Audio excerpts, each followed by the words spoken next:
Hai guys, welcome back my YouTube channel Rina. Kali ini kita udah memasuki bab ke-6, yaitu restrukturisasi perusahaan dan holding company. Pertama, kita harus ngerti apa sih pengertian restrukturisasi perusahaan. Restrukturisasi perusahaan adalah proses perubahan dalam struktur organisasi, operasional, atau keuangan untuk meningkatkan efisiensi dan profitabilitas. Tujuannya meningkatkan daya saing, mengurangi biaya operasional, menyesuaikan strategi bisnis, mengatasi masalah keuangan. Jenis-jenis restrukturisasi perusahaan. Yang pertama, restrukturisasi operasional, perubahan dalam proses bisnis dan manajemen.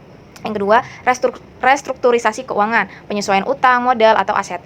Yang ketiga, ada restrukturisasi organisasi, merger, akuisisi, spin-off, atau divestasi.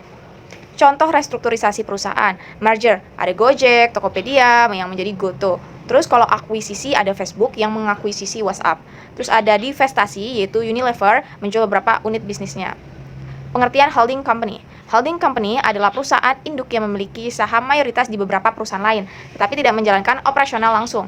Fungsi holding company, yang pertama, mengendalikan anak perusahaan, yang kedua, mengelola investasi, yang ketiga, mengoptimalkan sumber daya keuangan. Jenis-jenis holding company.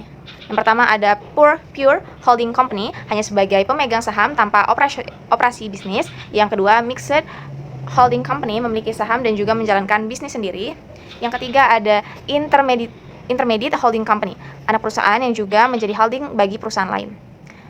Contoh holding company ada Astra International, memiliki anak usaha di otomotif, keuangan, properti. Yang kedua, Salim Group, Indofood, Bogasari. Terus The Jarum Group, ada BCA, Polytron, dan Blibli. Tantangan dan manfaat. Tantangan dalam restrukturisasi dan holding company. Restrukturisasi, biaya tinggi, konsistensi karyawan, risiko gagal. Sedangkan holding company, kompleksitas manajemen, regulasi pajak, risiko diversifikasi.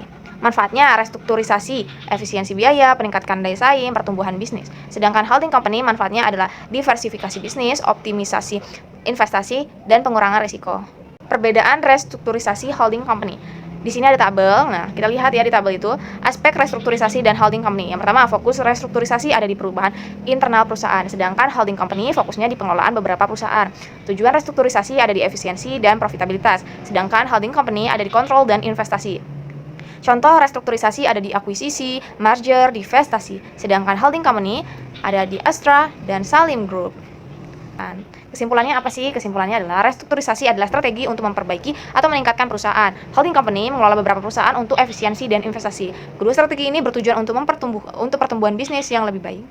Oke guys, kita bakal ketemu lagi di materi bab 7 selanjutnya. Bye bye.